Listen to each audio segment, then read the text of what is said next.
le méthode le plus dangereux de Jésus pour créer des miracles jamais prêchés. Si vous aimez les histoires inspirantes qui transforment votre vision du monde, n'oubliez pas de vous abonner à la chaîne pour ne manquer aucun moment. Et dites-moi dans les commentaires de quel pays vous nous regardez et à quelle heure. Cela m'aide énormément à comprendre notre communauté mondiale. Si vous regardez sur votre téléphone, appuyez sur le bouton « J'aime maintenant ». Cela aide vraiment cette vidéo à atteindre plus de personnes qui ont besoin d'entendre ce message. Imaginez un instant que tout ce que vous avez appris sur les miracles était faux, que pendant 2000 ans, l'humanité entière a été systématiquement détournée de la vérité la plus puissante jamais révélée. Que se passerait-il si je vous disais que Jésus ne brisait pas les lois de la nature, mais qu'il les comprenait si profondément qu'il pouvait les utiliser d'une manière qui semblait magique pour ceux qui ne comprenaient pas? Pendant des siècles, les institutions religieuses ont gardé un secret si explosif, si révolutionnaire, si dangereusement libérateur qu'il devait être enterré sous des couches de dogmes, de rituels et de théologie compliquée. Pourquoi? Parce que ce secret détruirait leur pouvoir instantanément. Si les gens ordinaires découvraient qu'ils possèdent exactement le même pouvoir que Jésus démontrait, pourquoi auraient-ils besoin de prêtres, d'évêques, de papes ou de n'importe quel intermédiaire entre eux et le divin? Ce que vous êtes sur le point de découvrir n'est pas une théorie religieuse, ce n'est pas une philosophie abstraite. C'est une méthode technique, précise, reproductible, que Jésus utilisait pour manifester ce que le monde appelait des miracles. Une méthode si puissante que les autorités romaines et religieuses ont collaboré pour le crucifier. Une méthode si subversive que les premiers conciles de l'Église ont passé des siècles à l'effacer des textes sacrés. Une méthode qui, si elle était largement connue, transformerait complètement la civilisation humaine en une seule génération. Avez-vous déjà remarqué comment les églises vous enseignent à prier pour demander de l'aide, mais jamais comment créer directement ce dont vous avez besoin? Comment elles vous disent que les miracles sont des actes de grâce divine arbitraires, jamais des compétences que vous pouvez développer? Comment elles maintiennent cette distance mystérieuse entre vous et le pouvoir créatif que Jésus incarnait? Ce n'est pas un accident, c'est une stratégie délibérée de contrôle qui a duré des millénaires. Dans les prochaines minutes, nous allons déterrer ce qui a été enterré. Nous allons révéler ce qui a été caché.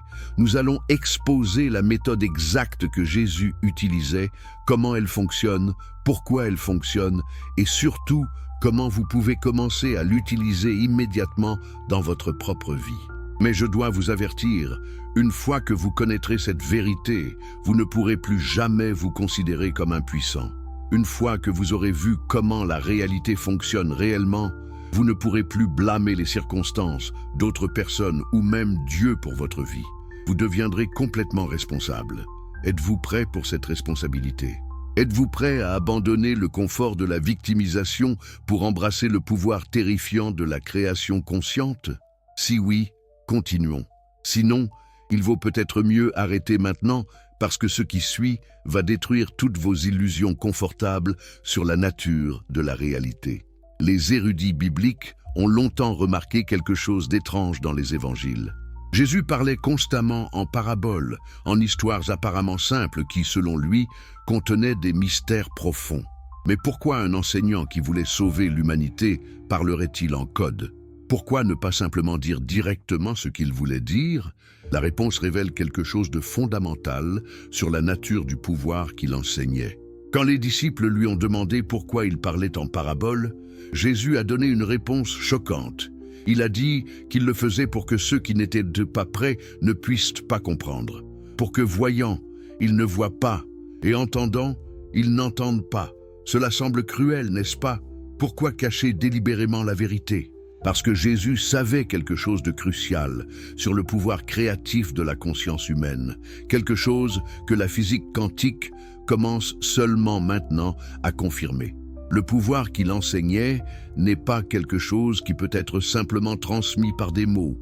Ce n'est pas de l'information intellectuelle que vous pouvez mémoriser et appliquer mécaniquement. C'est une transformation de conscience qui doit être découverte de l'intérieur. Si vous le recevez simplement comme information externe, votre esprit rationnel le rejettera immédiatement comme impossible. Absurde, contraire à tout ce que vous savez sur comment le monde fonctionne. Mais si vous le découvrez vous-même, à travers l'expérience directe, à travers la contemplation profonde des paraboles, cela devient une connaissance viscérale, inébranlable, qui transforme complètement votre être. Pensez à comment fonctionne l'apprentissage profond. Vous ne pouvez pas vraiment apprendre à nager en lisant un livre sur la natation. Vous devez entrer dans l'eau. Vous devez sentir la résistance, la flottabilité, le mouvement. De même, vous ne pouvez pas apprendre à créer des miracles en lisant simplement des instructions. Vous devez pénétrer dans les eaux profondes de la conscience, sentir comment elle interagit avec le champ de la réalité, découvrir par expérience directe que vos pensées, vos émotions, vos croyances façonnent littéralement le tissu de votre expérience. Les paraboles de Jésus étaient conçues comme des koans zen, des énigmes qui court-circuitent l'esprit rationnel et forcent un éveil direct. Prenez la parabole du grain de sénévé.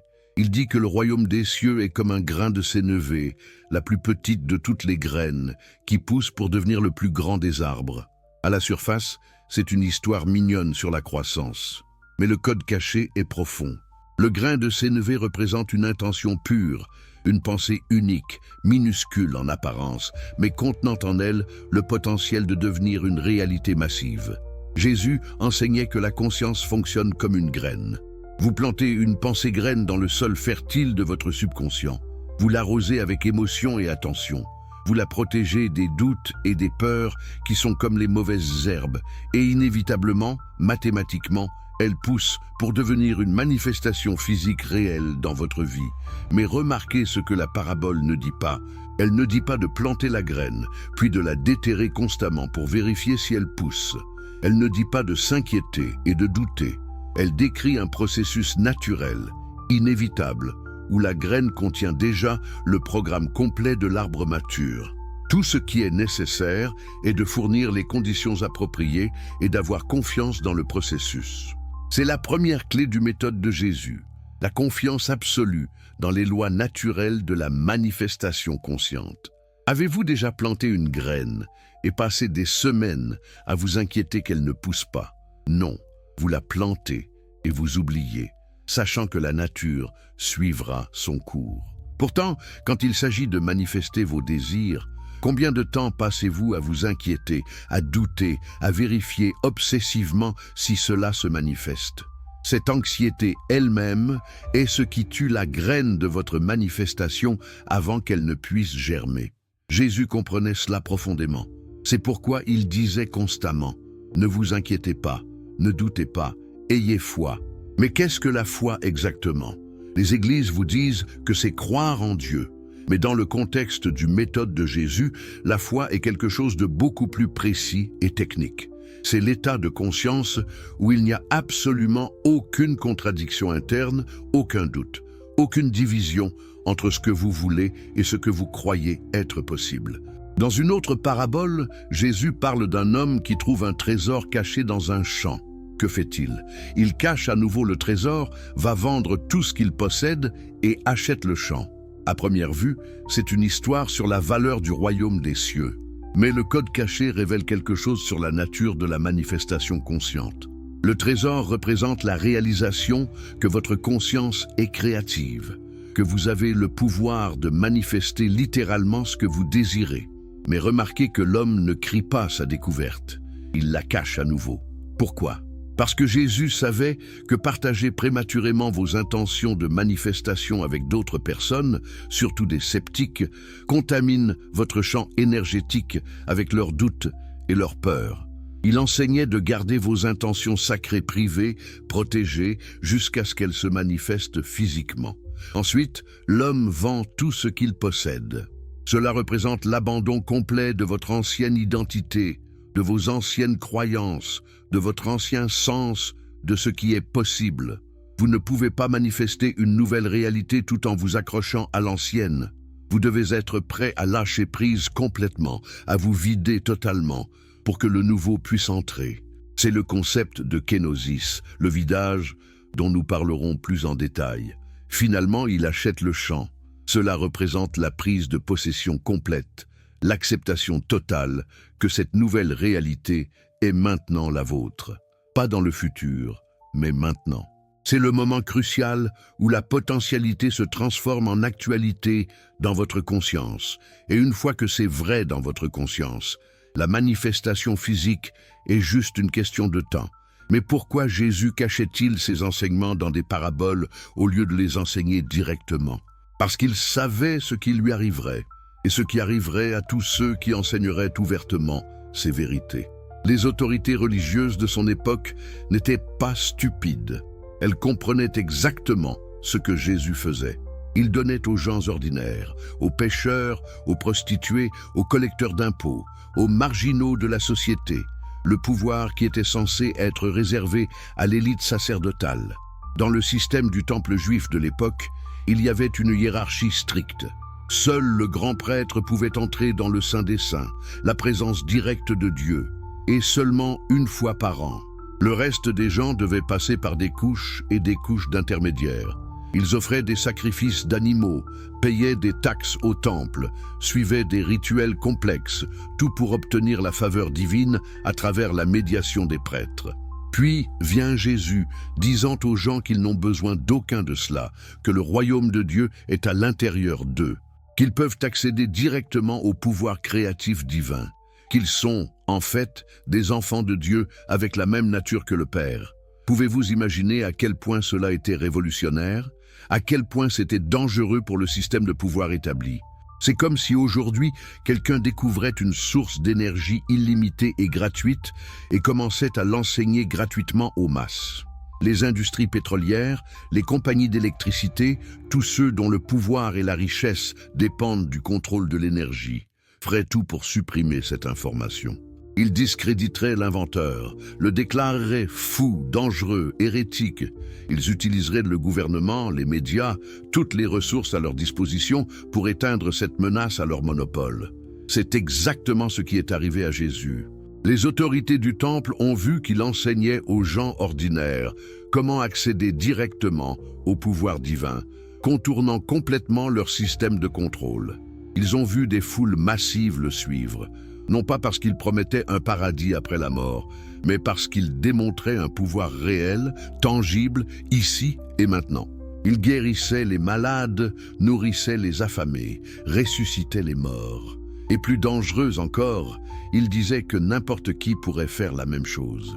Avez-vous déjà remarqué que Jésus était plus populaire parmi les pécheurs, les marginaux et les rejetés que parmi les religieux et les élites? Ce n'était pas un accident. Les gens ordinaires n'avaient rien investi dans le système de pouvoir existant. Ils n'avaient rien à perdre en embrassant une nouvelle façon de voir la réalité. Mais les prêtres, les scribes, les pharisiens, toute leur identité, leur statut, leur pouvoir, leur richesse dépendaient du maintien de l'ancien système. Quand Jésus a chassé les changeurs d'argent du temple, ce n'était pas une crise de colère aléatoire. C'était un acte de rébellion calculé contre la commercialisation du divin. Le temple était devenu une entreprise, vendant l'accès à Dieu comme une marchandise. Jésus a exposé cette corruption et à ce moment son destin a été scellé. Les autorités ont décidé qu'il devait être éliminé. Mais voici l'ironie tragique. En le crucifiant, ils pensaient qu'ils supprimaient sa menace. Au lieu de cela, ils l'ont transformé en martyr, immortalisant ses enseignements. Bien sûr, ces enseignements seraient plus tard déformés et institutionnalisés par l'Église exactement de la manière que Jésus combattait. Mais les graines qu'il avait plantées, les codes qu'il avait cachés dans ses paraboles, ont survécu. Et maintenant, 2000 ans plus tard, alors que nous entrons dans une nouvelle ère où la science confirme ce que les mystiques savaient toujours, ces codes peuvent finalement être déchiffrés et compris par les masses. Pensez au sermon sur la montagne, peut-être le discours le plus célèbre de Jésus. À la surface, cela semble être un enseignement éthique sur comment vivre une bonne vie. Soyez doux, soyez miséricordieux, soyez des artisans de paix. Mais caché dans ces enseignements se trouve le manuel technique exact pour entrer dans l'état de conscience où la manifestation miraculeuse devient possible. Quand Jésus dit « Heureux les pauvres en esprit, car le royaume des cieux est à eux », il ne glorifie pas l'ignorance ou la stupidité. Pauvre en esprit signifie vide d'ego, libre de l'identification avec la personnalité limitée, dépouillé des constructions mentales qui vous définissent comme séparés et impuissants. Dans cet état de vide, de pauvreté d'identité personnelle, vous devenez un canal pur pour le pouvoir créatif universel. Heureux ceux qui pleurent, car ils seront consolés. Cela semble être une consolation pour ceux qui souffrent, mais le code caché est sur le processus de libération émotionnelle. Vous devez permettre aux émotions refoulées, aux traumatismes enterrés, aux douleurs non guéries de remonter à la surface et d'être pleinement ressenties. C'est le pleurer que Jésus mentionne. Et la consolation qui vient n'est pas externe, c'est la libération énergétique, la purification du champ émotionnel qui se produit lorsque vous permettez finalement aux vieilles blessures de se guérir. Heureux les doux, car ils hériteront de la terre. La douceur n'est pas la faiblesse, c'est le pouvoir sous contrôle. C'est l'état de non-résistance où vous n'essayez pas de forcer la réalité à se conformer à votre volonté par la lutte et l'effort. Au lieu de cela, vous vous alignez avec le flux naturel de la vie et paradoxalement, tout vient à vous.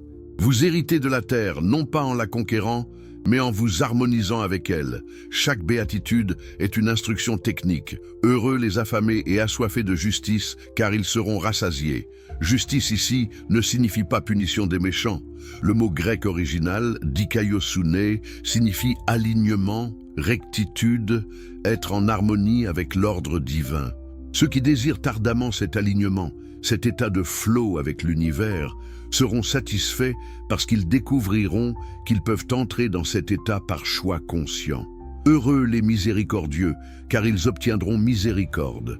Ceci n'est pas un enseignement moral sur être gentil, c'est une loi énergétique. Ce que vous émettez, vous le recevez. La miséricorde est une fréquence vibratoire. Quand vous opérez de cette fréquence, vous attirez des expériences correspondantes. Ce n'est pas que Dieu vous récompense pour avoir été miséricordieux. C'est que vous créez un champ énergétique qui magnétise la miséricorde vers vous. Heureux les cœurs purs, car ils verront Dieu. Voici la clé centrale. La pureté de cœur n'a rien à voir avec la chasteté sexuelle ou la moralité conventionnelle.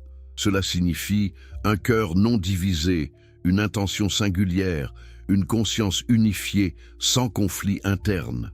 Dans cet état, vous voyez Dieu, ce qui signifie que vous expérimentez directement le champ créatif universel. Vous ressentez votre unité avec la source de toute manifestation. Quand votre cœur est pur, quand il n'y a aucune division entre ce que vous voulez consciemment et ce que vous croyez inconsciemment, quand chaque partie de votre être est alignée dans une intention singulière, le pouvoir de manifestation devient absolument irrésistible. C'est l'état où Jésus opérait constamment. Zéro conflit interne, zéro doute, zéro division. Conscience totalement unifiée et pure. Les dernières béatitudes deviennent encore plus radicales.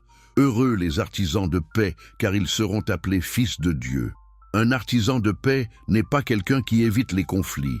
C'est quelqu'un qui apporte l'harmonie à des systèmes dysfonctionnels, qui guérit la division, qui unifie ce qui était séparé. Ceci est littéralement le travail de la création divine. Dieu, le champ créatif universel, est ce qui unifie, harmonise et intègre. Quand vous faites ce travail, vous manifestez la nature divine. Vous devenez un fils de Dieu, non pas par adoption, mais par expression. Et finalement, heureux ceux qui sont persécutés pour la justice, car le royaume des cieux est à eux. Jésus savait exactement ce qu'il attendait. Il savait que quiconque enseigne vraiment cette vérité, quiconque démontre vraiment ce pouvoir, sera persécuté par le système établi. Mais il dit que c'est un signe que vous avez réussi. Si le système ne se sent pas menacé par vous, vous n'enseignez probablement pas la vraie vérité. Vous enseignez une version édulcorée, sûre, qui ne défie rien.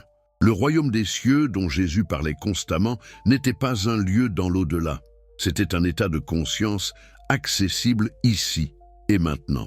Quand il disait que le royaume des cieux est à portée de main, il utilisait le mot grec « engiken », qui signifie « c'est arrivé, c'est ici, c'est accessible », pas dans le futur, maintenant, pas là-haut, ici, Le royaume des cieux est l'état de conscience où vous réalisez que vous êtes le créateur de votre réalité, où vous accédez directement au pouvoir de manifestation consciente.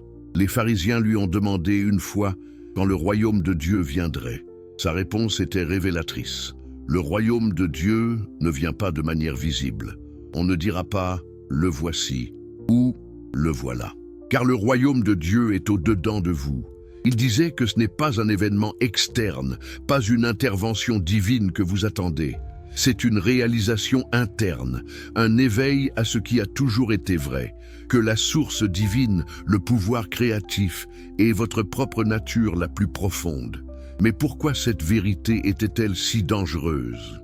Parce qu'elle détruit complètement le modèle de contrôle sur lequel toutes les hiérarchies de pouvoir religieuses et politiques sont construites.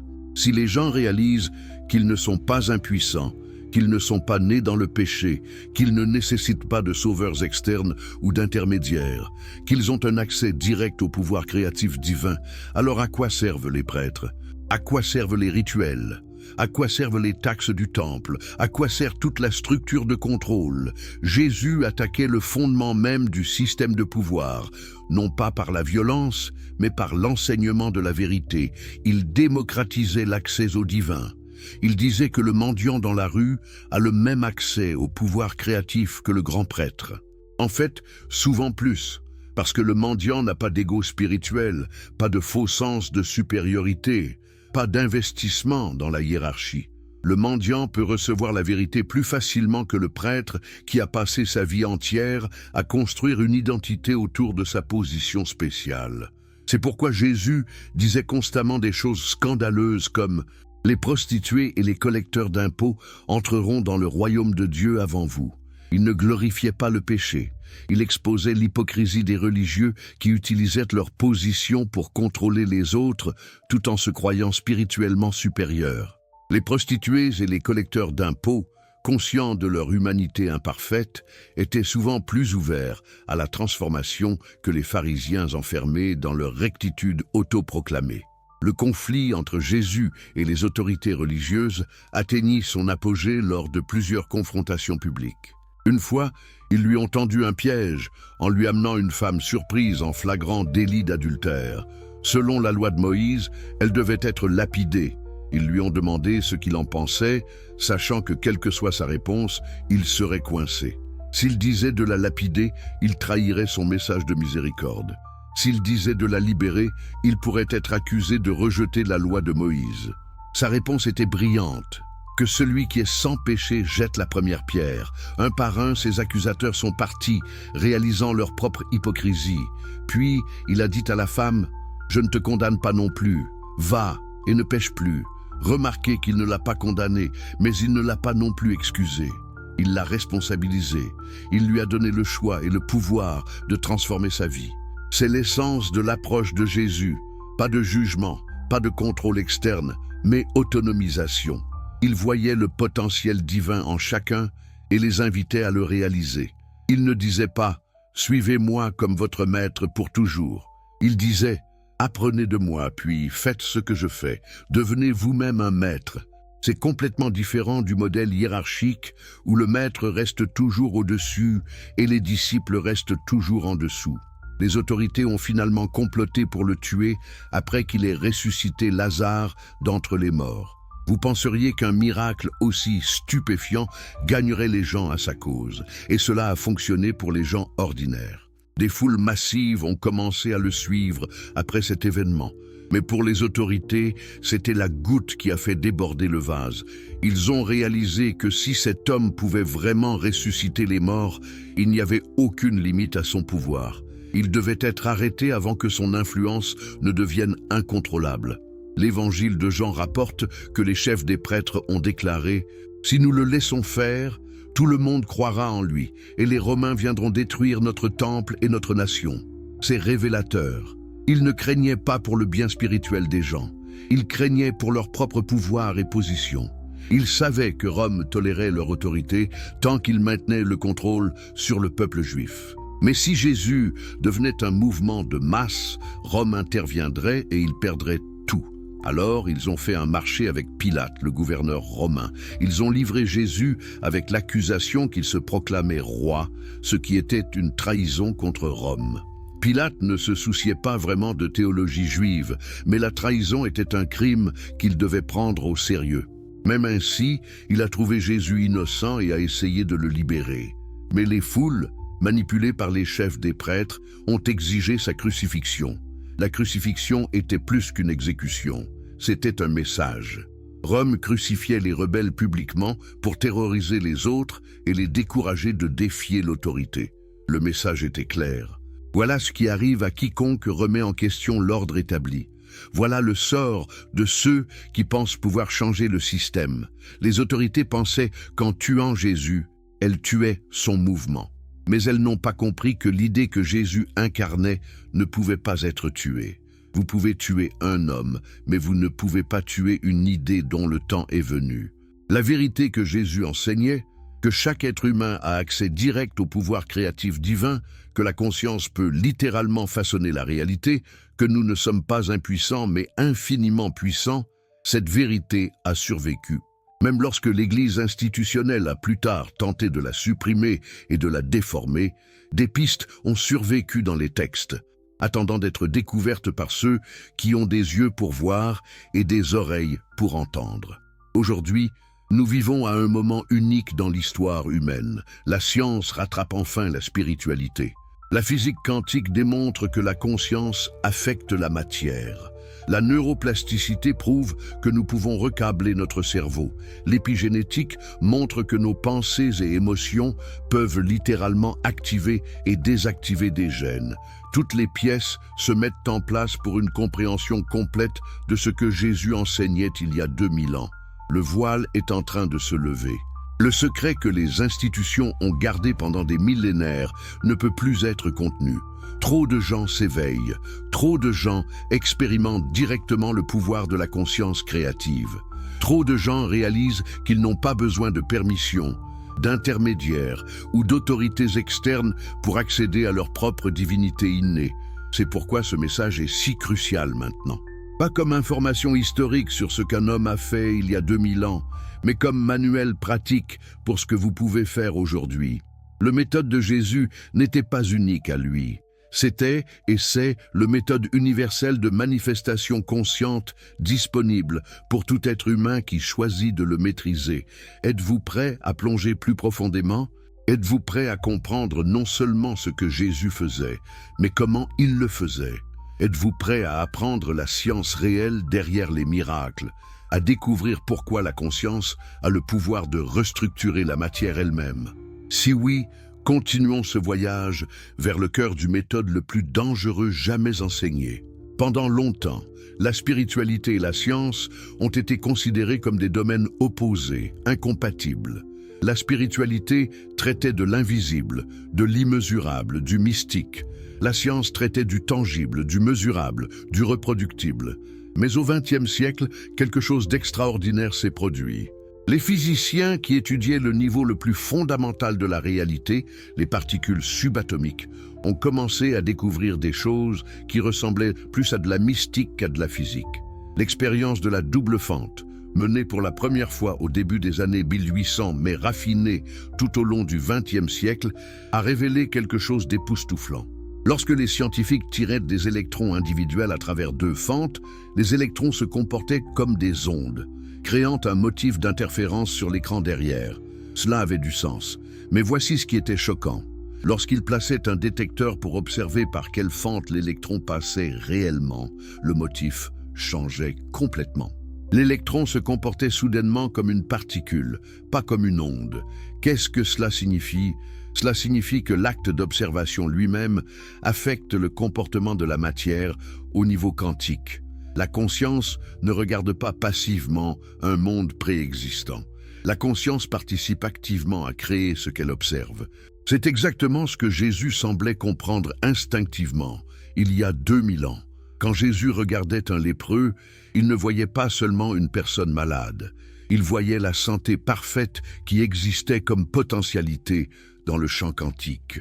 En dirigeant sa conscience vers cette potentialité de santé, avec une foi absolue et zéro doute, il effondrait littéralement la fonction d'onde quantique de cet état de possibilité et le forçait à se manifester dans la réalité physique.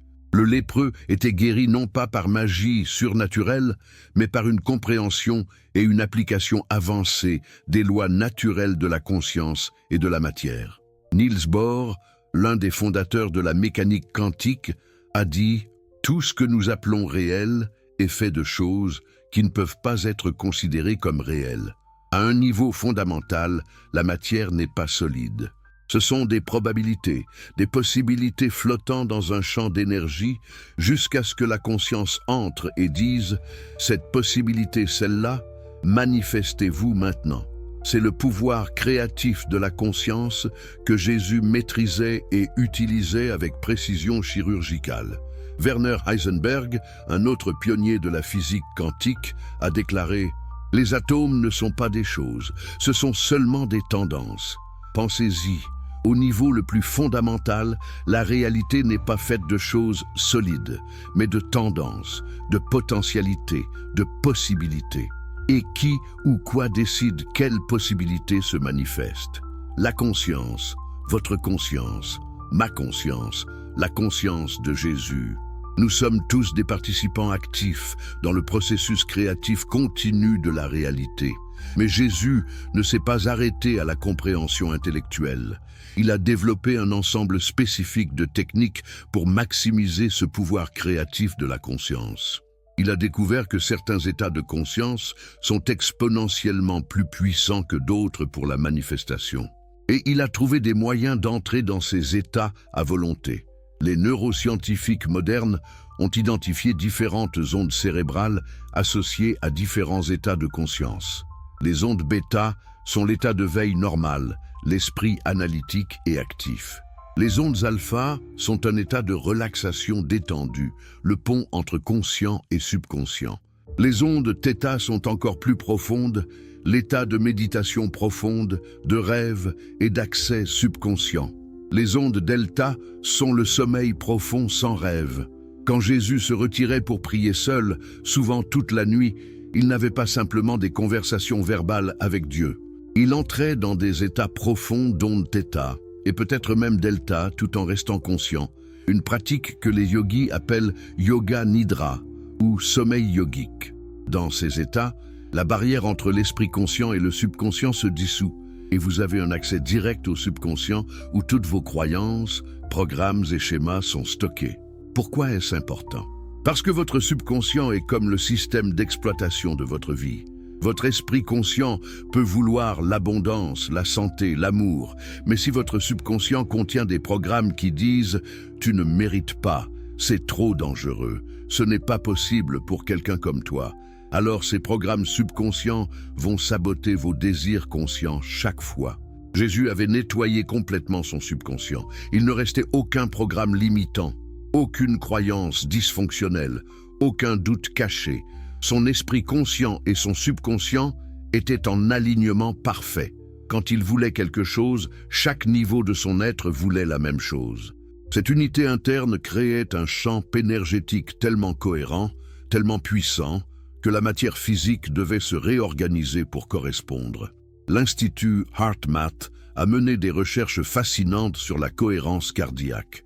Ils ont découvert que le cœur génère un champ électromagnétique qui est des milliers de fois plus puissant que le champ du cerveau. Et ce champ cardiaque s'étend plusieurs mètres au-delà du corps physique. Quand vous êtes dans des états émotionnels cohérents, l'amour, la gratitude, l'appréciation, la compassion, ce champ devient extrêmement ordonné et puissant. Quand vous êtes dans des états incohérents, la peur, la colère, la frustration, l'anxiété, le champ devient chaotique et faible.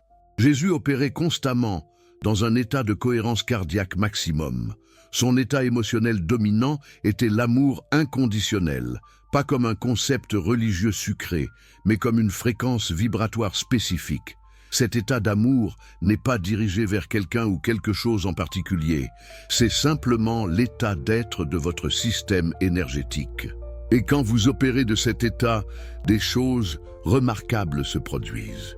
Les études HeartMath ont également montré que lorsque vous êtes dans la cohérence cardiaque, votre cerveau entre naturellement en états alpha et θ, votre système immunitaire se renforce, vos hormones de stress diminuent et vous entrez dans ce qu'ils appellent un état de flux où tout semble facile, sans effort, synchronisé. Les choses que vous désirez apparaissent apparemment par coïncidence. Mais ce ne sont pas des coïncidences, ce sont des coïncidences. Un terme inventé par Carl Jung pour décrire des événements significativement liés mais non causalement connectés. Jésus vivait dans cet état de flux perpétuel. C'est pourquoi il semblait toujours être au bon endroit au bon moment, rencontrer les bonnes personnes, savoir exactement quoi dire et faire. Il n'utilisait pas d'efforts ou de lutte. Il coulait simplement avec l'intelligence universelle qui orchestrait tout parfaitement une fois qu'il était aligné avec elle. Mais comment pouvait-il maintenir cet état constamment? La plupart des gens entrent dans la cohérence cardiaque pendant quelques minutes de méditation, puis retombent immédiatement dans l'incohérence dès qu'ils ouvrent les yeux et font face aux défis de la vie. Jésus avait découvert quelque chose de crucial. Comment ancrer cet état si profondément dans son système nerveux qu'il devenait sa baseline, sa façon d'être par défaut, pas une exception temporaire. Il l'a fait à travers ce que nous appellerions aujourd'hui une pratique disciplinée et constante. Chaque matin, il recalibrait. Chaque soir, il révisait et intégrait. Tout au long de la journée, il pratiquait la présence consciente. Ce n'était pas quelque chose qu'il faisait occasionnellement quand il se sentait spirituel. C'était son mode de vie, sa respiration, son être même. La géométrie sacrée est un autre aspect de la compréhension de Jésus que la science moderne commence à valider. Tout dans la nature suit des motifs géométriques. La spirale d'une coquille de nautile, l'arrangement des pétales de fleurs, la structure des cristaux de neige. Ces motifs ne sont pas aléatoires. Ils reflètent des principes mathématiques fondamentaux qui sous-tendent toute la création. Jésus comprenait que chaque pensée, chaque émotion, chaque intention crée un motif géométrique dans le champ quantique. Des intentions pures et focalisées créent des géométries cohérentes, harmonieuses, puissantes. Des pensées dispersées et conflictuelles créent des géométries chaotiques, faibles, qui s'effondrent sur elles-mêmes. Quand il multipliait des pains et des poissons, il ne créait pas de matière à partir de rien. Il comprenait que l'abondance est un motif géométrique, un motif fractal qui peut être répliqué infiniment.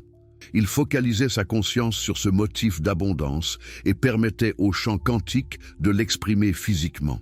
C'est pourquoi il pouvait continuer à produire de la nourriture apparemment sans fin. Il exploitait la nature fractale de la réalité où les motifs se répètent à toutes les échelles. De même, quand il guérissait la maladie, il voyait que la maladie est une distorsion du motif harmonieux naturel du corps. Chaque organe, chaque système a sa propre signature géométrique parfaite. La maladie est une déviation de cette perfection. En maintenant dans sa conscience le motif parfait et en y dirigeant de l'énergie à travers son attention focalisée et son état émotionnel cohérent, il pouvait littéralement restructurer les cellules pour revenir à leur géométrie naturelle et saine. La cymatique, l'étude de la façon dont les vibrations sonores créent des motifs géométriques dans la matière, fournit une analogie visuelle parfaite. Quand vous placez du sable sur une plaque métallique et jouez différentes fréquences, le sable s'organise en motifs géométriques spécifiques. Changez la fréquence, le motif change instantanément. Votre conscience opère de la même manière. Elle émet une fréquence et la matière s'organise en motifs correspondants. Jésus était comme un maître musicien qui pouvait jouer n'importe quelle fréquence à volonté, créant ainsi n'importe quel motif, n'importe quelle réalité qu'il choisissait.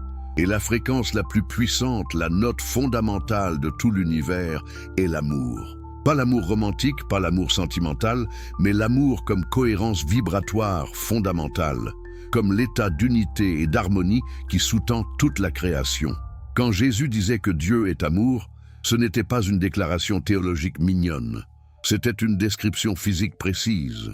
Le champ créatif universel, ce que nous pourrions appeler la conscience universelle ou Dieu, opère sur la fréquence de l'amour inconditionnel. Quand vous vous alignez avec cette fréquence, vous vous alignez avec le pouvoir créatif lui-même. Vous devenez littéralement un canal pour cette intelligence universelle pour s'exprimer à travers vous. C'est pourquoi Jésus insistait tellement sur l'amour. Aimez votre prochain, aimez vos ennemis, aimez-vous les uns les autres comme je vous ai aimé. Ce n'était pas de la morale, c'était de la physique pratique. Il savait que si vous voulez manifester miraculeusement, vous devez opérer de cette fréquence fondamentale d'amour. Toute autre fréquence, peur, colère, haine, ressentiment, crée de la dissonance avec le champ créatif universel et limite dramatiquement votre pouvoir de manifestation. Mais opérer constamment de l'amour inconditionnel est peut-être l'une des pratiques les plus difficiles qui soit. Comment aimez-vous quelqu'un qui vous a blessé? Comment aimez-vous un système oppressif? Comment aimez-vous vos ennemis? Jésus l'a démontré jusqu'au bout, même sur la croix priant « Père, pardonne-leur car ils ne savent pas ce qu'ils font ». Même face à la trahison et à une mort atroce, il maintenait la fréquence de l'amour. Comment est-ce possible?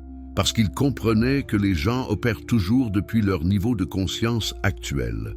Ceux qui le crucifiaient étaient aveuglés par la peur, le pouvoir, l'inconscience. Ils agissaient littéralement sans savoir ce qu'ils faisaient, comme des enfants inconscients jouant avec le feu. Condamner des inconscients pour leur inconscience n'a pas de sens. Vous ne pouvez que leur pardonner et tenir l'espace pour qu'ils s'éveillent éventuellement. Cette compassion radicale n'était pas de la faiblesse. C'était la force ultime. C'était le refus de laisser les actions des autres diminuer sa propre fréquence vibratoire. Il maintenait souverainement son état indépendamment des circonstances externes. C'est le véritable pouvoir, le pouvoir sur votre propre état de conscience, qui est finalement le seul pouvoir qui compte, parce que votre état de conscience détermine tout ce que vous expérimentez. Avançons maintenant vers le cœur du méthode lui-même. Nous avons exploré le contexte historique, compris pourquoi il a été supprimé, et examiné la science derrière. Maintenant, explorons comment Jésus l'appliquait réellement, étape par étape, pour créer ce que le monde appelait des miracles, mais ce qu'il comprenait simplement comme manifestation naturelle et consciente. Si vous aimez les histoires inspirantes qui transforment complètement votre compréhension de la réalité, abonnez-vous à la chaîne maintenant pour ne manquer aucun contenu. Et dites-moi dans les commentaires de quel pays vous regardez et à quelle heure vous nous rejoignez. Cela m'aide énormément à comprendre notre communauté mondiale. Si vous êtes sur mobile, appuyez sur le bouton « J'aime » maintenant. Cela aide vraiment cette vidéo à toucher plus de personnes qui ont besoin de découvrir ce message révolutionnaire. Imaginez que vous découvriez que tout ce qui vous empêche de vivre la vie que vous désirez n'est pas réel, que toutes les limitations que vous acceptez comme des vérités inébranlables ne sont que des programmes installés dans votre esprit depuis l'enfance, que votre propre pouvoir créatif a été systématiquement supprimé, non pas par hasard, mais par une conception délibérée de ceux qui bénéficient de votre sentiment d'impuissance. Comment vous sentiriez-vous? En colère? Libéré? Peut-être les deux? Jésus comprenait que le plus grand obstacle à la manifestation miraculeuse n'était pas un manque de pouvoir, mais l'ignorance de ce pouvoir. Vous ne pouvez pas utiliser ce que vous ne savez pas que vous possédez. C'est comme avoir 1 million d'euros sur un compte bancaire dont vous ignorez l'existence. L'argent est là, il vous appartient légalement, mais tant que vous ne savez pas qu'il existe, vous vivez comme si vous étiez pauvre. La dualité tragique de l'existence humaine est exactement cela. Nous sommes des êtres infiniment puissants, vivant comme si nous étions impuissants. Nous sommes des créateurs divins, nous comportant comme des victimes sans défense. Nous avons accès à des capacités illimitées de manifestation consciente, mais nous passons nos vies à supplier un Dieu externe de nous accorder ce que nous pouvons créer nous-mêmes. Jésus voyait cette tragédie partout où il allait. Des gens souffrant de maladies qui pouvaient être guéris par un simple changement de conscience. Des gens vivant dans la pauvreté alors que l'abondance était leur droit de naissance naturel. Des gens enfermés dans des prisons mentales dont les portes n'étaient même pas verrouillées. Tout ce qu'ils devaient faire était de réaliser qu'ils pouvaient simplement sortir. Mais voici le défi crucial. Vous ne pouvez pas simplement dire à quelqu'un qu'il est puissant et s'attendre à ce qu'il le croie. Des siècles de conditionnement ont créé des couches sur couches de programmation limitantes. Chaque fois qu'un enfant entend qu'il ne peut pas, qu'il n'est pas assez bon, qu'il doit se comporter d'une certaine manière pour être acceptable, une autre couche de limitation est ajoutée. Au moment où nous devenons adultes, nous sommes tellement enterrés sous ces programmes que nous ne nous souvenons même plus de notre nature originale illimitée. Le premier obstacle invisible que Jésus identifiait était ce que nous appellerions aujourd'hui le doute inconscient. Consciemment, vous pourriez dire que vous croyez que quelque chose est possible. Vous pourriez affirmer quotidiennement, visualiser, faire tous les exercices de manifestation. Mais si profondément dans votre subconscient, il y a un programme qui murmure « Oui, mais pas pour toi » ou « C'est trop beau pour être vrai » ou « Les gens comme nous n'obtiennent pas ces choses », alors ce programme subconscient gagnera toujours. Pourquoi le subconscient est-il si puissant? Parce qu'il fonctionne 24 heures sur 24, 7 jours sur 7, même quand vous dormez. Votre esprit conscient n'est actif que pendant vos heures d'éveil. Et même alors, il n'est pleinement concentré que pendant de brefs moments. Le subconscient est le véritable moteur de votre vie. Il contient toutes vos croyances, tous vos programmes, toutes vos habitudes automatiques. Et il opère selon un principe simple, ce qui est programmé dedans se manifeste dehors. Jésus passait d'énormes quantités de temps en méditation profonde pour nettoyer son subconscient. Ce n'était pas une pratique passive où il s'asseyait et vidait son esprit. C'était un travail actif, intense, où il plongeait dans les profondeurs de sa psyché, identifiait chaque croyance limitante, chaque peur cachée, chaque programme dysfonctionnel et les dissolvait systématiquement. Comment faisait-il cela? À travers un processus que les psychologues modernes appelleraient enquête de l'ombre ou travail intérieur profond. Il observerait une pensée ou une émotion surgir dans sa conscience, puis, au lieu de la juger ou de la supprimer, il en rechercherait l'origine. D'où vient cette croyance? Qui me l'a donnée? Est-ce vraiment vrai ou est-ce juste une histoire que j'ai acceptée sans questionner? Prenons un exemple concret. Supposons que dans son enfance, quelqu'un ait dit à Jésus que vouloir plus que ce que vous avez était égoïste et pécheur. Cette croyance, si elle n'était pas examinée, créerait un conflit interne massif chaque fois qu'il essayait de manifester l'abondance. Une partie de lui voudrait plus, mais une autre partie se sentirait coupable et saboterait inconsciemment la manifestation. Mais Jésus aurait identifié cette croyance, l'aurait amené à la lumière de la conscience et l'aurait questionné. Est-il vraiment égoïste de vouloir prospérer? Ou est-ce que prospérer me permet de servir plus de gens, d'avoir plus d'impact, de vivre plus pleinement le potentiel que Dieu m'a donné? En réexaminant la croyance sous cet angle, il pouvait la dissoudre et la remplacer par une croyance plus autonomisante. Ce processus de nettoyage subconscient n'est jamais complètement terminé. Même Jésus devait le faire continuellement, parce que vivre dans le monde signifie être constamment exposé à de nouvelles énergies, de nouvelles idées, de nouveaux conditionnements. C'est comme nettoyer votre maison. Vous ne le faites pas une fois et c'est terminé pour toujours. C'est un entretien continu. Mais voici ce qui se passe quand vous faites ce travail de manière cohérente. Progressivement, votre subconscient devient de plus en plus propre. Les programmes limitants deviennent de moins en moins nombreux. Et à mesure que votre subconscient s'aligne avec vos désirs conscients, le pouvoir de manifestation s'amplifie exponentiellement. Vous commencez à expérimenter ce que les gens appellent la synchronicité, où les choses que vous voulez apparaissent apparemment par magie. Mais ce n'est pas de la magie. C'est simplement votre conscience unifiée créant votre réalité sans résistance interne. Jésus avait atteint un niveau où il n'y avait pratiquement aucune résistance interne. Quand il voulait quelque chose, 100% de son être le voulait. Il n'y avait aucune partie de lui en désaccord, aucune voix intérieure disant « non, tu ne peux pas » ou « non, tu ne devrais pas ». Cette unité interne créait une force de manifestation tellement puissante que ce qui prenait normalement des mois ou des années pouvait se manifester instantanément. Le deuxième obstacle invisible qu'il identifiait était ce que nous pourrions appeler le poison du mérite. Combien de fois avez-vous pensé ou dit « je ne mérite pas ça » ? Peut-être après avoir connu le succès, vous vous êtes senti coupable. Peut-être quand quelque chose de bon est arrivé, vous avez immédiatement attendu que la chaussure tombe. Peut-être avez-vous saboté vos propres succès parce que profondément vous ne croyiez pas que vous méritiez d'être heureux, en bonne santé, prospère. D'où vient cette croyance toxique?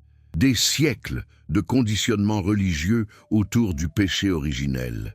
L'idée que les humains sont fondamentalement défectueux, corrompus, indignes, que nous devons gagner l'amour de Dieu à travers la souffrance, le sacrifice, l'obéissance, que le bonheur et le plaisir sont suspects, probablement des pièges du diable, que la vraie vertu est dans la souffrance et l'abnégation.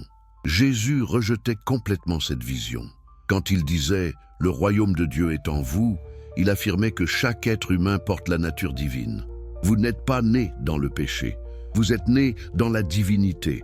Votre état naturel n'est pas l'indignité, mais la sainteté parfaite. Vous ne devez pas mériter la grâce de Dieu. Vous êtes la grâce de Dieu manifestée dans la forme physique. Pensez à la façon dont cette compréhension transforme complètement tout. Si vous croyez que vous êtes fondamentalement indigne, vous saboterez inconsciemment chaque bonne chose qui entre dans votre vie. Vous créerez des drames, des problèmes, des crises pour confirmer votre croyance que vous ne méritez pas le bonheur. Mais si vous réalisez que votre vraie nature est divine, que le bonheur, l'abondance, la santé sont vos droits de naissance naturels, alors vous permettez à ces choses de couler vers vous sans résistance. Jésus démontrait cela à travers qui il choisissait de passer du temps avec. Les pharisiens le critiquaient constamment pour manger avec les pécheurs et les collecteurs d'impôts. Pourquoi ne passe-t-il pas du temps avec les gens respectables et religieux? Parce que les religieux étaient infectés par le poison du mérite. Ils croyaient qu'ils devaient gagner l'amour de Dieu à travers leur obéissance stricte aux lois.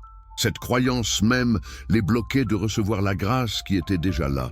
Les pécheurs et les marginaux, en revanche, n'avaient aucune illusion sur leur propre perfection. Ils savaient qu'ils étaient imparfaits. Et paradoxalement, cette honnêteté les rendait plus ouverts à recevoir l'amour inconditionnel et la grâce. Quand Jésus leur offrait l'acceptation et le pardon, ils pouvaient réellement le recevoir parce qu'ils ne se cachaient pas derrière un masque de rectitude. Il y a une histoire puissante dans les évangiles sur une femme pécheresse qui entre dans une maison où Jésus dînait. Elle commence à laver ses pieds avec ses larmes, à les essuyer avec ses cheveux et à les oindre d'huile coûteuse. Les pharisiens présents sont scandalisés. Comment peut-il permettre à une pécheuse de le toucher? Ne sait-il pas quelle sorte de femme elle est? La réponse de Jésus révèle sa compréhension profonde de la dynamique du mérite. Il raconte une parabole sur deux débiteurs, l'un devant une petite somme et l'autre une grande somme. Les deux sont pardonnés. Lequel aimera le plus le prêteur? Évidemment, celui qui a été pardonné de la plus grande dette. Jésus conclut que cette femme, consciente de ses nombreux péchés, peut recevoir et exprimer un amour massif parce qu'elle se sent massivement pardonnée. Mais ceux qui se considèrent justes et méritants ne peuvent recevoir qu'un peu, parce qu'ils croient ne nécessiter que peu de pardon. Voyez-vous le génie psychologique de cet enseignement? Le problème n'est pas que vous avez péché ou non. Le problème est votre croyance sur vous-même. Si vous vous croyez indigne, vous sabotez votre propre réception. Si vous vous croyez déjà digne, vous n'avez pas besoin de gagner quoi que ce soit. Vous recevez simplement avec gratitude ce qui est naturellement vôtre. Le troisième obstacle invisible que Jésus identifiait était la fragmentation de la volonté. Combien de fois avez-vous voulu quelque chose d'une partie de vous tout en ne le voulant pas d'une autre partie? Vous voulez perdre du poids, mais vous ne voulez pas abandonner les aliments réconfortants qui vous soulagent émotionnellement. Vous voulez réussir financièrement, mais vous ne voulez pas la responsabilité et la visibilité qui viennent avec le succès. Vous voulez une relation intime, mais vous ne voulez pas la vulnérabilité et le risque potentiel de blessure. Cette division interne est mortelle pour la manifestation. C'est comme essayer de conduire une voiture avec un pied sur l'accélérateur et l'autre sur le frein. Vous générez beaucoup de friction et de chaleur, mais vous n'allez nulle part. Chaque désir que vous tenez consciemment, mais que vous contredisez inconsciemment, crée exactement cette dynamique. Jésus avait ce qu'on pourrait appeler une volonté unifiée. Chaque aspect de son être était aligné dans une intention singulière. Il n'y avait pas de comité interne débattant, pas de voix contradictoire, pas d'agenda caché. Quand il décidait de guérir quelqu'un, 100% de lui était engagé dans cette guérison. Quand il décidait de manifester de la nourriture pour nourrir une foule, chaque cellule de son être était alignée avec cette intention. Comment atteignait-il cette unité? À travers un processus d'intégration des parties. En psychologie moderne, nous reconnaissons que la psyché humaine n'est pas une entité unique, mais une collection de sous-personnalités ou de parties. Il y a la partie de vous qui veut être responsable, et la partie qui veut être sauvage et libre, la partie qui veut la sécurité et la partie qui veut l'aventure, la partie qui veut être aimée et la partie qui a peur de l'intimité. La plupart des gens vivent avec ces parties en guerre constante. Une partie gagne temporairement, puis l'autre se rebelle. Vous décidez de manger sainement, puis sabotez votre régime. Vous décidez d'économiser de l'argent, puis faites des achats impulsifs. Vous décidez de méditer quotidiennement, puis trouvez des excuses pour sauter. Jésus, à travers sa pratique contemplative profonde, avait identifié toutes ces parties et facilité des dialogues entre elles. Quand une partie voulait quelque chose et une autre voulait le contraire, il ne supprimait pas l'une ou l'autre. Au lieu de cela, il cherchait l'intention positive derrière chacune. Chaque partie, même celle qui semble dysfonctionnelle, essaie en fait de vous protéger ou de vous servir d'une manière ou d'une autre. Par exemple, la partie de vous qui procrastine n'est pas juste paresseuse. Elle pourrait essayer de vous protéger de l'échec potentiel. Si vous n'essayez jamais vraiment, vous ne pouvez jamais vraiment échouer, n'est-ce pas? Ou peut-être qu'elle essaie de vous protéger du jugement des autres. Tant que vous restez petit et invisible, personne ne peut vous critiquer. Une fois que Jésus identifiait l'intention positive d'une partie, il pouvait négocier avec elle. Il dirait « Je comprends que tu essaies de me protéger. » Mais y a-t-il une autre façon de réaliser cette protection qui ne m'empêche pas d'atteindre mes objectifs? Presque toujours, la partie serait d'accord pour essayer une nouvelle stratégie une fois qu'elle se sentait entendue et valorisée. À travers ce processus répété d'écoute, de validation et de négociation avec toutes ces parties internes, Jésus avait créé ce qu'on pourrait appeler une démocratie interne, où toutes les parties travaillaient ensemble, en coopération, vers des objectifs communs. C'était une unité interne, une cohérence psychologique qui générait un immense pouvoir de manifestation. Comparez cela à la plupart des gens qui vivent dans ce qu'on pourrait appeler une dictature interne, où une partie dominante, habituellement ce qu'on appelle le moi conscient ou l'ego, essaie de forcer toutes les autres parties à se conformer. Mais les parties supprimées se rebellent toujours, créant un sabotage, une résistance, et ce que nous appelons familièrement la volonté faible. Ce n'est pas que vous manquez de volonté, c'est que votre volonté est divisée contre elle-même. Le quatrième obstacle invisible, peut-être le plus paradoxal, était ce que Jésus identifiait comme la peur du pouvoir. Vous penseriez que tout le monde veut être puissant, mais la vérité psychologique est que beaucoup de gens ont terriblement peur de leur propre pouvoir. Pourquoi? Parce que le pouvoir vient avec la responsabilité. Si vous réalisez que vous avez le pouvoir de créer votre propre réalité, vous ne pouvez plus blâmer personne d'autre pour votre vie. Vous ne pouvez plus dire « c'est la faute de mes parents, de mon patron, de mon partenaire, du gouvernement, de l'économie, de Dieu ». Vous devez reconnaître « je crée cela. Si c'est négatif, je le crée. Si je ne l'aime pas, je peux le changer. Mais c'est moi qui dois le changer. » Cette responsabilité totale est terrifiante pour l'ego qui préfère se voir comme une victime des circonstances. Être victime est confortable d'une certaine manière. Cela vous donne quelqu'un à blâmer. Cela justifie votre inaction. Cela vous attire la sympathie des autres. Abandonner l'identité de victime signifie abandonner tous ses bénéfices secondaires. Jésus n'avait aucune peur de son propre pouvoir. Il l'embrassait complètement. Quand il disait « Tout pouvoir m'a été donné dans le ciel et sur la terre », il ne se vantait pas. Il déclarait une réalisation qu'il avait atteinte. Et immédiatement après cette déclaration, il disait à ses disciples « Allez donc et faites de même ». Il ne gardait pas le pouvoir pour lui-même. Il l'offrait à tous ceux qui étaient prêts à l'accepter. Mais la plupart n'étaient pas prêts. Même ses disciples les plus proches avaient du mal avec cela. Après sa résurrection, quand il leur a dit qu'il ferait des œuvres plus grandes que les siennes, ils devaient être confus et peut-être même intimidés. Comment pouvons-nous faire plus que ressusciter les morts? Comment pouvons-nous faire plus que marcher sur l'eau? Jésus ne leur donnait pas une tâche impossible. Il leur révélait une vérité sur leur propre potentiel que leur conditionnement les empêchait de voir. Vous êtes plus puissant que vous ne le réalisez, bien plus puissant. Et la seule chose qui limite votre pouvoir est votre croyance en votre limitation. Pensez à l'histoire où Jésus marchait sur l'eau et Pierre a demandé à le rejoindre. Jésus a dit « Viens » et Pierre a réellement marché sur l'eau. Pour quelques instants précieux, il transcendait les lois physiques par pure foi. Mais ensuite, il a regardé les vagues, réalisé ce qu'il faisait, pensé. C'est impossible, et immédiatement a commencé à couler. Jésus ne l'a pas blâmé. Il l'a simplement sauvé et a dit « Homme de peu de foi, pourquoi as-tu douté ?» Ce n'était pas une critique, c'était un enseignement. Pierre avait démontré qu'il possédait le pouvoir. Il avait réellement marché sur l'eau. Mais il ne pouvait pas maintenir cette manifestation parce que son doute l'a interrompu.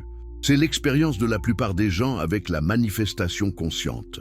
Vous expérimentez des moments de pouvoir, des glimpses de ce qui est possible, puis votre doute s'installe et tout s'effondre. Vous manifestez quelque chose d'incroyable, puis vous vous demandez si c'était juste une coïncidence.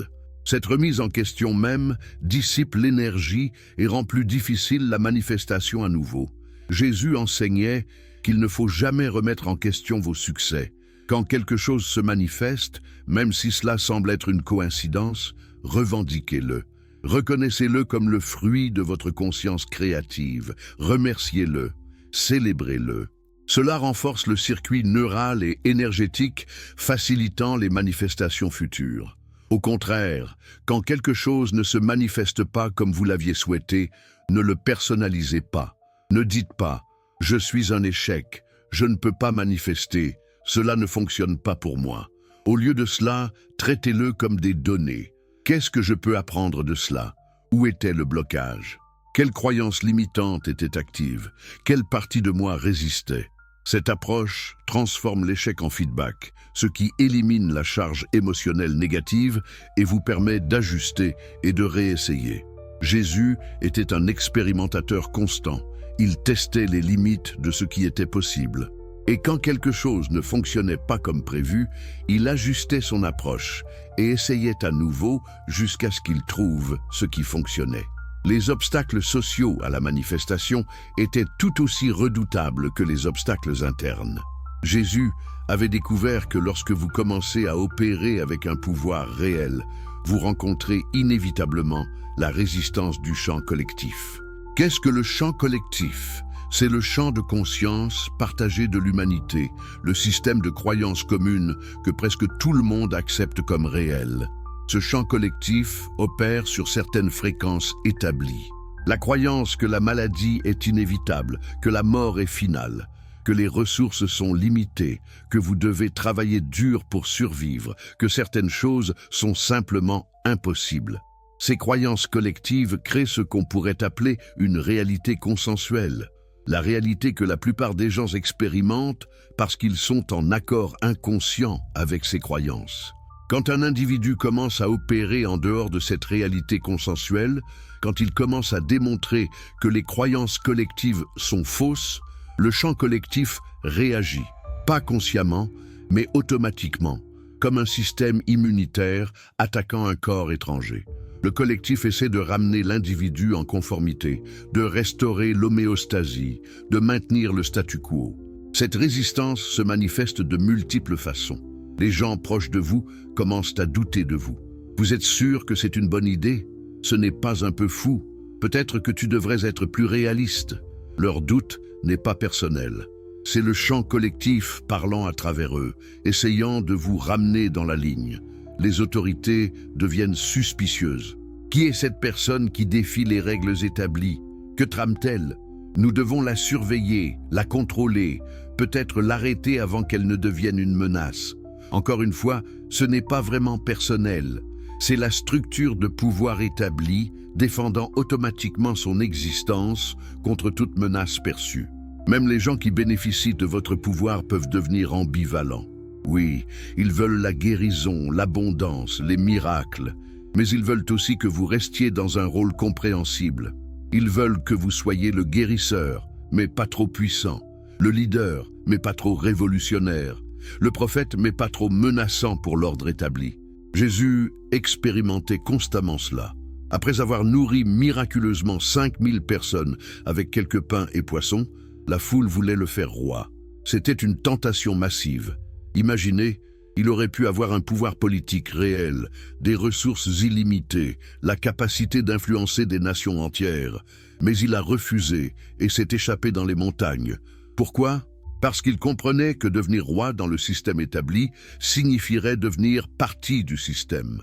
Il devrait faire des compromis, jouer des jeux politiques, maintenir le pouvoir à travers les mécanismes de contrôle traditionnels. Cela le corromprait et diluerait son message. Sa mission n'était pas de réformer le système de l'intérieur. C'était de démontrer une façon complètement nouvelle d'être qui rendrait éventuellement l'ancien système obsolète. C'est une leçon cruciale pour quiconque développe un véritable pouvoir conscientiel. Le système essaiera de vous coopter. Il vous offrira des récompenses, de la reconnaissance, du statut, si seulement vous jouez selon ses règles. Mais jouer selon ces règles signifie abandonner la pureté et la puissance de ce que vous avez découvert. Jésus maintenait son autonomie en restant non attaché aux récompenses du système. Il n'avait pas de maison permanente. Il ne recherchait pas la richesse matérielle. Il n'essayait pas d'impressionner les puissants. Cette non-attachabilité lui donnait une liberté complète. Le système n'avait aucun levier sur lui parce qu'il ne voulait rien que le système pouvait offrir. Cette liberté est essentielle pour maintenir votre pouvoir.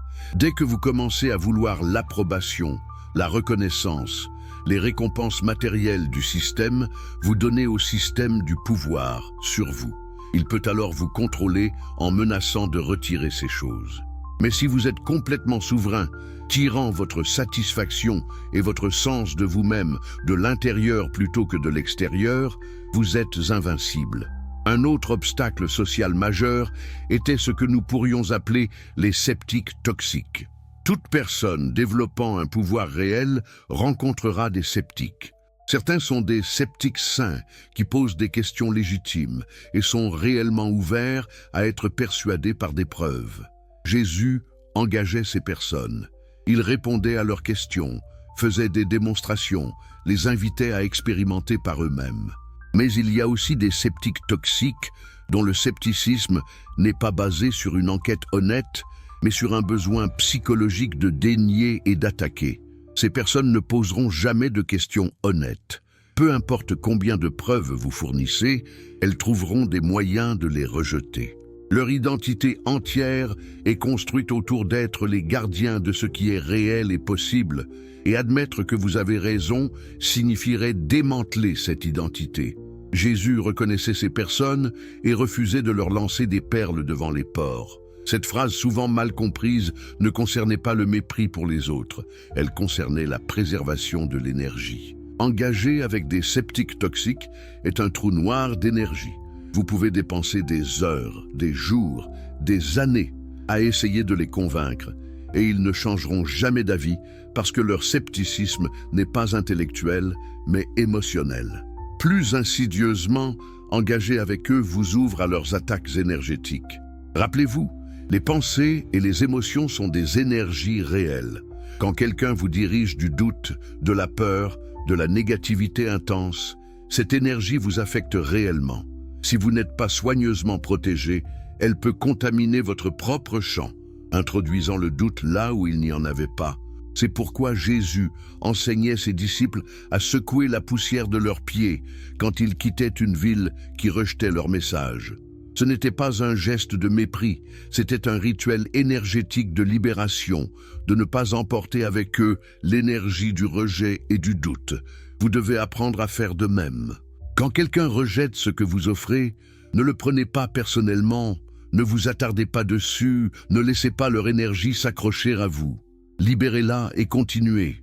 La validation externe était un autre piège subtil.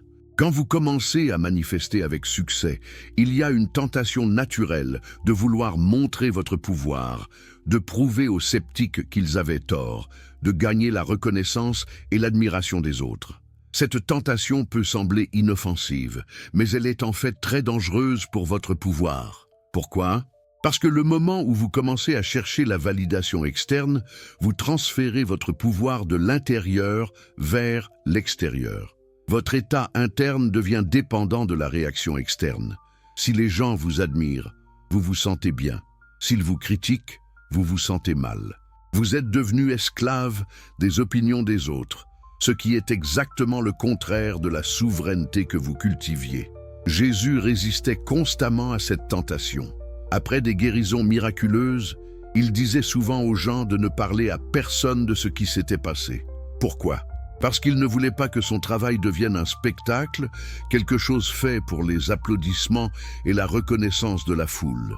Il voulait que cela reste pur, motivé uniquement par l'amour et la compassion, pas par un besoin de validation. À un moment, les pharisiens lui ont demandé de montrer un signe du ciel pour prouver son autorité. Sa réponse était catégorique. Une génération mauvaise et adultère cherche un signe, mais aucun signe ne lui sera donné. Il refusait de performer sur demande. Il n'était pas un artiste de cirque faisant des tours pour divertir. Son pouvoir était sacré, utilisé uniquement quand guidé par sa sagesse intérieure, jamais quand demandé par des pressions externes. C'est une leçon vitale. Si vous développez un pouvoir réel, vous devez résister à la pression de le prouver aux autres. Laissez vos résultats parler d'eux-mêmes.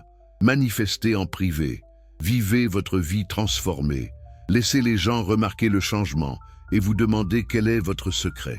Mais ne cherchez jamais activement leur approbation ou leur reconnaissance. Le dernier obstacle social majeur était la pression pour servir les agendas des autres. À mesure que votre pouvoir grandit, les gens essaieront de l'utiliser pour leurs propres fins. Pouvez-vous guérir mon ami ? Pouvez-vous me rendre riche ? Pouvez-vous résoudre mon problème ? Pouvez-vous rejoindre notre cause ? Pouvez-vous soutenir notre mouvement ? Toutes ces demandes peuvent sembler légitimes et même nobles, mais si vous dites oui à tout, vous vous retrouverez bientôt épuisé, dispersé, servant les agendas de tout le monde sauf le vôtre. Pire encore, vous vous permettez d'être manipulé, même par des gens bien intentionnés. Jésus était ferme dans ses limites. Il aidait extensivement, mais selon ses propres termes, guidé par sa propre sagesse intérieure. Quand les gens essayaient de le manipuler ou de le pousser à faire quelque chose qu'il ne se sentait pas appelé à faire, il refusait simplement. Pas avec colère, mais avec clarté. Il savait que dire oui à tout signifiait diluer son énergie et se détourner de sa mission principale. Avez-vous la force de dire non ? Même quand dire oui vous ferait paraître gentil, généreux, aimant, même quand dire non pourrait vous faire paraître égoïste ou insensible, c'est l'un des tests les plus difficiles du développement du pouvoir. Parce que le vrai pouvoir nécessite une autonomie absolue, la capacité de suivre votre propre guidance intérieure, même quand tout le monde autour de vous vous pousse dans une direction différente.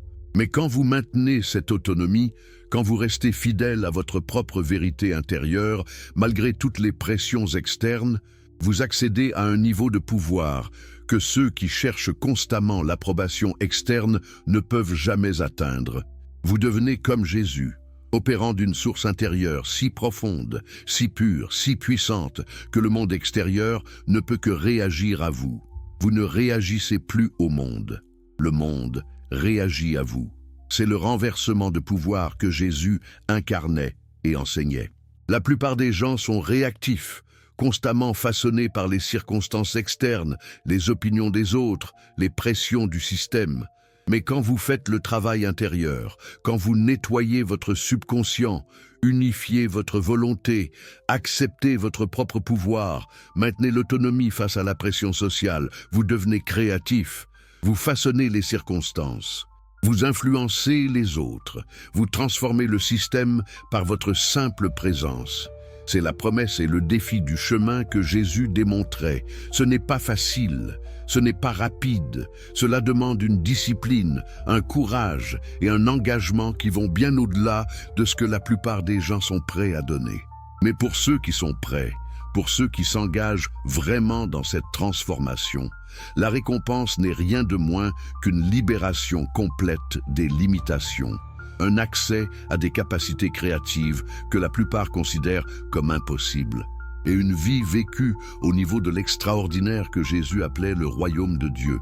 Êtes-vous prêt pour ce niveau de transformation? Êtes-vous prêt à faire face à vos propres ombres internes, à démanteler vos propres croyances limitantes, à revendiquer votre propre pouvoir malgré la peur? Si oui, le voyage continue. Le meilleur reste à venir.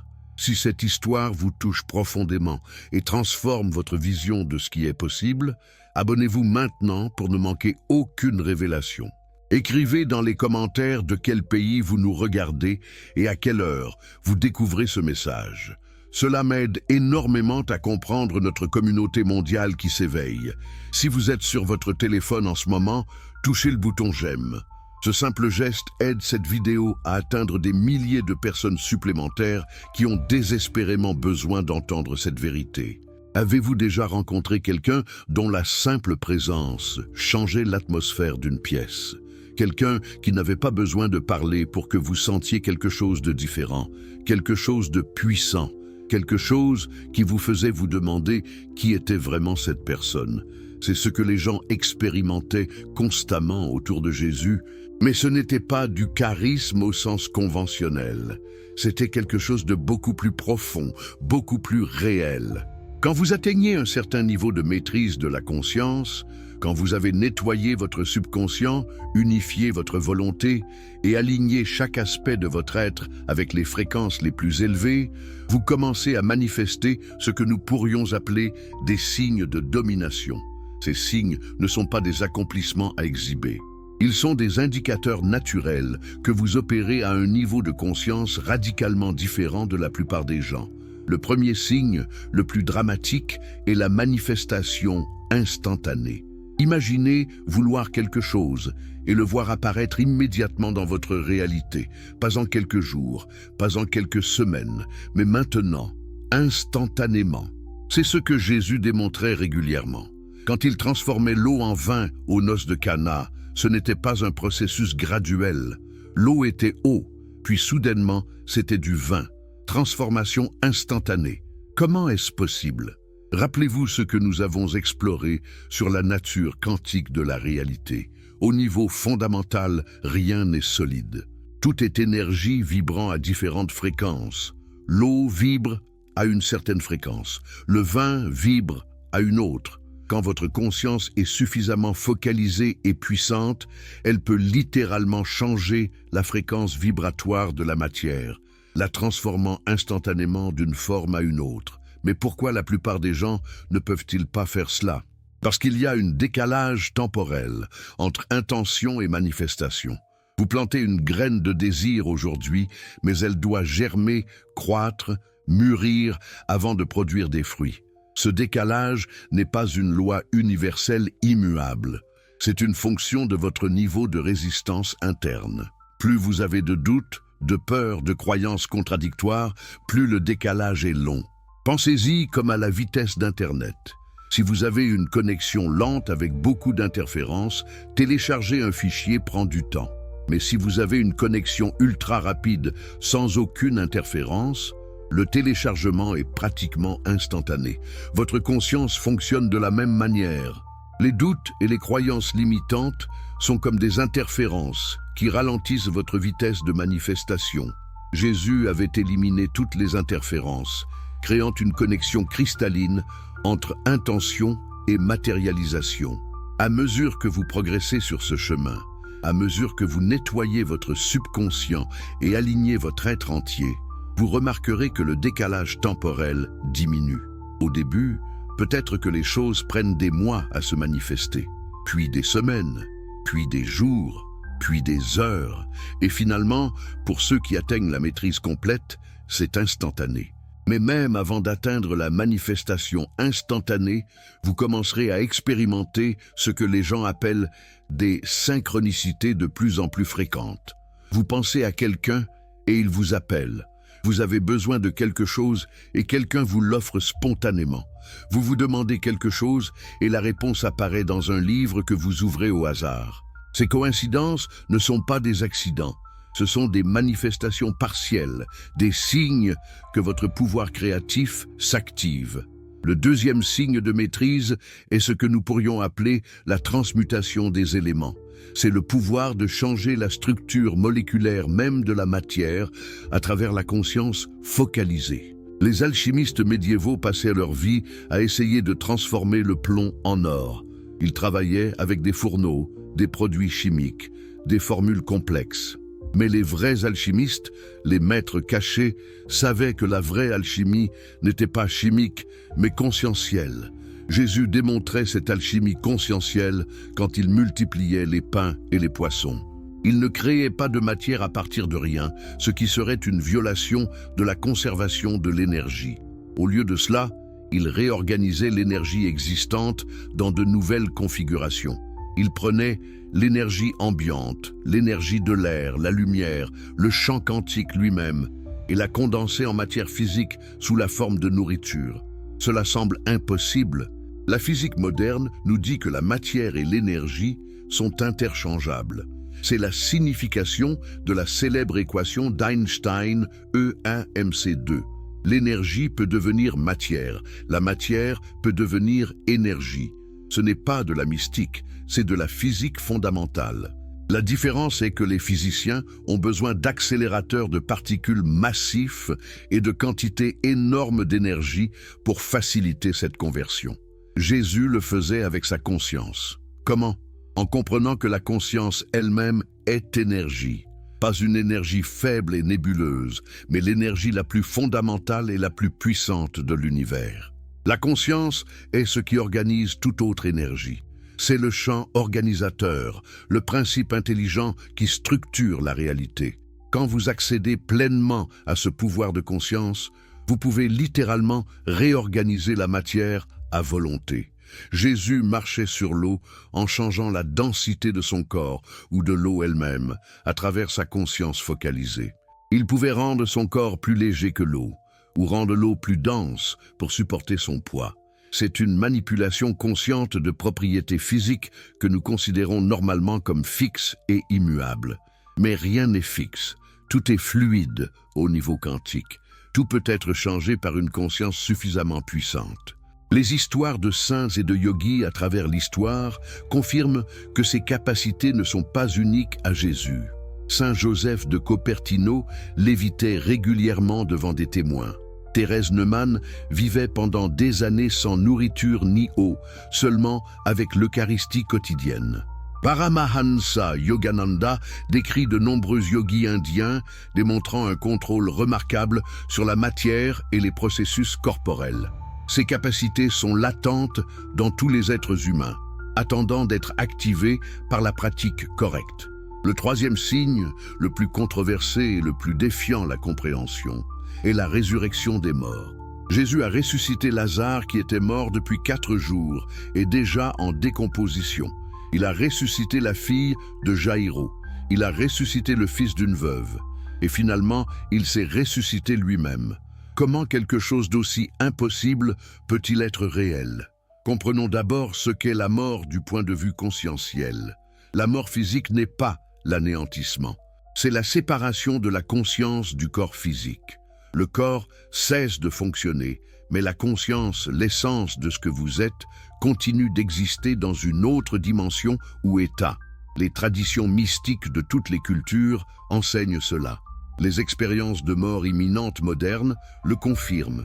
La conscience survit à la mort corporelle. Mais voici ce que la plupart ne réalisent pas. Le modèle informationnel qui organisait ce corps, le blueprint énergétique, persiste dans le champ quantique même après la mort physique. C'est comme le code informatique d'un programme. Même si vous fermez le programme, le code existe toujours. Il peut être réactivé. Quand Jésus ressuscitait quelqu'un, il accédait à ce blueprint énergétique et le réactivait. En même temps, il rappelait la conscience qui était partie, l'invitant à retourner dans le corps. Cela nécessitait un niveau de pouvoir conscientiel extraordinaire parce qu'il ne manipulait pas seulement la matière physique.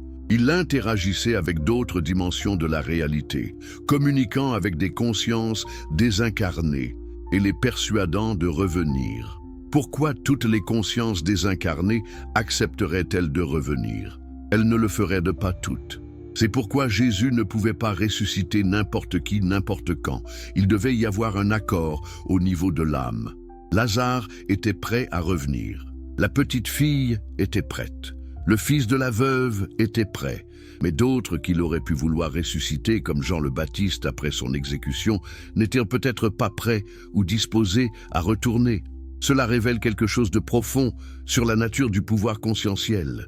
Même au plus haut niveau de maîtrise, vous ne pouvez pas violer le libre arbitre des autres.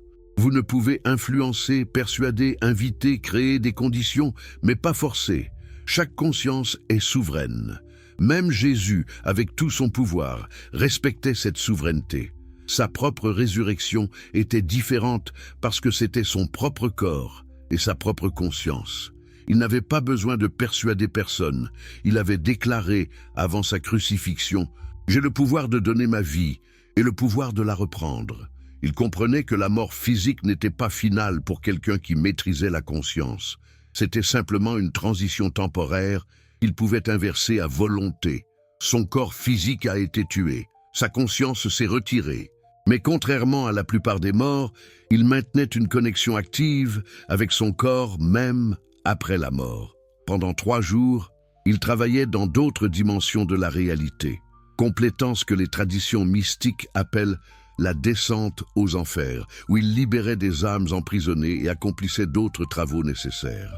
Puis le 3e jour, il réactivait son corps, le transformant dans le processus. Le corps ressuscité de Jésus n'était pas exactement le même qu'avant. C'était ce que Paul appelle plus tard un corps glorifié, ou corps spirituel. Il pouvait apparaître et disparaître à volonté. Il pouvait passer à travers des portes fermées. Il pouvait se manifester sous différentes apparences. Mais il était toujours physique. Les disciples pouvaient le toucher. Il mangeait de la nourriture. Il avait encore les cicatrices de la crucifixion. Ce que Jésus démontrait était la capacité de transformer complètement le corps physique en un véhicule totalement subordonné à la conscience. Au lieu que la conscience soit limitée par le corps devenait un instrument que la conscience pouvait moduler, transformer et même temporairement dissoudre et reconstituer. C'est le niveau ultime de maîtrise physique. Le 4e signe de maîtrise complète est la transcendance totale des limitations physiques. Jésus, après la résurrection, démontrait cela parfaitement. Il apparaissait soudainement dans des pièces fermées. Il disparaissait de la vue. Il se transfigurait en lumière pure sur la montagne, son visage brillant comme le soleil et ses vêtements blancs comme la lumière. À son ascension finale, il s'élevait littéralement dans les airs jusqu'à ce qu'un nuage le cache de la vue. Ses capacités semblent appartenir à la science-fiction, pas à la biologie. Mais rappelez-vous que la biologie elle-même est une expression de lois quantiques plus profondes. À ce niveau fondamental, votre corps n'est pas vraiment solide.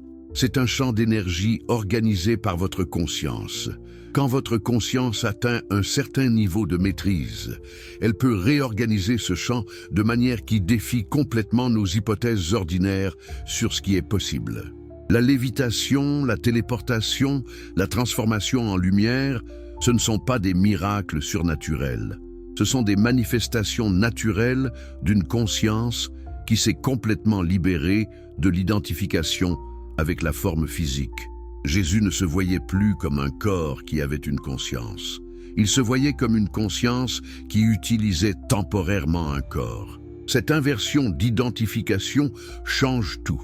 Quand vous vous identifiez principalement comme votre corps, votre conscience est limitée par les capacités de ce corps. Vous ne pouvez pas voler parce que les corps ne volent pas. Vous ne pouvez pas traverser des murs parce que les corps sont solides et les murs sont solides. Vous ne pouvez pas vous transformer en lumière parce que les corps sont faits de chair. Toutes ces limitations sont réelles tant que vous maintenez l'identification au corps. Mais quand vous réalisez « je ne suis pas ce corps, je suis la conscience qui anime ce corps », toutes ces limitations se dissolvent. Parce que la conscience elle-même n'est pas limitée par les lois physiques. La conscience peut être n'importe où, peut prendre n'importe quelle forme, peut se manifester de n'importe quelle manière qu'elle choisit. Le corps devient comme un vêtement que vous portez, que vous pouvez changer, adapter ou même temporairement retirer. Jésus enseignait cela quand il disait « Détruisez ce temple et en 3 jours, je le relèverai ». Les autorités pensaient qu'il parlait du temple physique de Jérusalem. Mais il parlait du temple de son corps. Il disait « Je ne suis pas ce corps. Si vous le détruisez, je peux le reconstruire parce que je suis la conscience qui le crée, pas le corps lui-même. » C'est la réalisation ultime qui libère toutes les capacités surhumaines. Tant que vous croyez que vous êtes votre corps, vous êtes limité par ce que les corps peuvent faire. Mais quand vous réalisez que vous êtes conscience utilisant un corps, vous découvrez que les capacités de la conscience sont littéralement illimitées. Est-ce que tout le monde peut atteindre ce niveau de maîtrise? En principe, oui.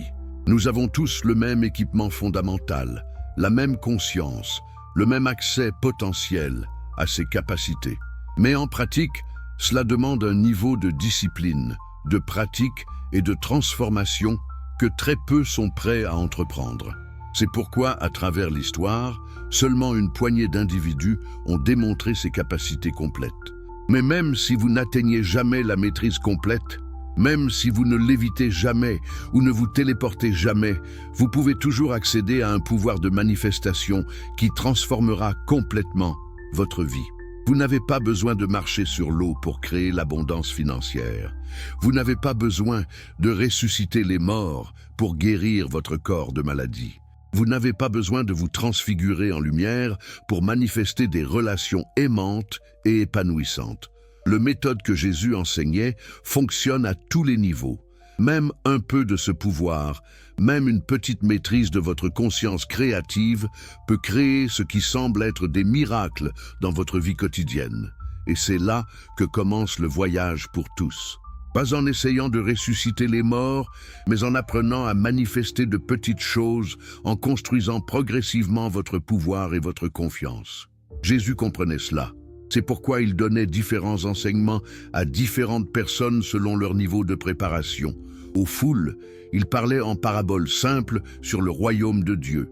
À ses disciples, il révélait des significations plus profondes. À son cercle intime, Pierre, Jacques et Jean, il montrait des démonstrations encore plus profondes, comme la transfiguration. Et peut-être à certains individus sélectionnés, il transmettait les enseignements les plus profonds qui n'ont jamais été enregistrés publiquement. Cette transmission graduelle n'était pas de l'élitisme. C'était de la sagesse pédagogique. Si vous donnez à quelqu'un plus de connaissances qu'il ne peut intégrer, cela crée confusion et peut-être même dommage. C'est comme donner une voiture de course à quelqu'un qui vient juste d'apprendre à conduire. Il va probablement avoir un accident. La connaissance et le pouvoir doivent être transmis de manière proportionnelle à la capacité de la personne à les gérer de manière responsable. C'est pourquoi même aujourd'hui, certains enseignements restent cachés, transmis uniquement de maîtres à étudiants dans des lignées secrètes. Pas parce que les maîtres sont avares de leur sagesse, mais parce qu'ils sont responsables.